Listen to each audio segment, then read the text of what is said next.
Penemu bahasa Indonesia. Hingga tahun 1926 belum ada frase bahasa Indonesia karena yang dikenal adalah bahasa Melayu. Bahkan, hingga saat ini di sebagian daerah masih menyebut untuk membedakannya dari bahasa daerah dengan bahasa Malay, Malayu. Dan M. Tabrani adalah tokoh yang mengusulkan penggantian frase itu pada awal konsolidasi Persatuan Kebangsaan di Kongres Pemuda pertama tahun 1926. Hanya sedikit orang mengenal dan mengetahui peran sentral tokoh muda bernama lengkap Muhammad Tabrani Surjowicitro, atau populer dipanggil M. Tabrani. Dia dipercayakan menjadi ketua panitia Kongres Pemuda I yang dilaksanakan tanggal 30 April tanggal 2 Mei tahun 1926. Bahkan, oleh majalah Tempo ia disebut sebagai penggagas kongres yang sangat momental itu. Posisinya sebagai ketua panitia menvalidasi peran kunci sebagai penggagas utama. Kongres Pemuda I menghasilkan tekad bersama mempersatukan, memfusikan pemuda-pemuda Indonesia dalam rangka memperjuangkan kemerdekaan.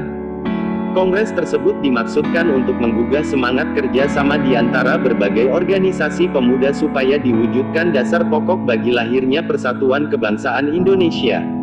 Informasi lengkap tentang pelaksanaan dan hasil kongres, sayangnya dimusnahkan oleh Belanda, yang berjudul Verslag van het Eerste Indonesisch Kongres, Laporan Kongres Pemuda Indonesia Pertama. Di tengah penjagaan intelijen dan polisi Belanda yang ketat terhadap pergerakan pemuda yang dicurigai, di bawah kepiawaian kepemimpinan M. Tabrani, kongres yang menjadi embrio bagi perwujudan Persatuan Kebangsaan Indonesia itu berlangsung sukses.